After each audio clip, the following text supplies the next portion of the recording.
নমস্কার, একটি বাউল গান গাইছি। এই ভব সংসারে আপনজন বলে কেউ নেই বাবা। যাকে নিজের স্ত্রী আপন, সে একদিন আপনাকে ছেড়ে চলে যাবে বা ওকে ছেড়ে আপনি চলে যাবেন। তো এই মানুষ বেঁচে থাকার জন্য 5 তলা 10 তলা বিল্ডিং করছে, কোনো লাভ নেই বাবা।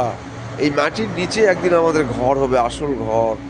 তাই আমার মহাজন বলছে, একদিন মাটির ভিতরে হবে ঘর রে মন আমার, কেন বাঁধো দালান ঘর?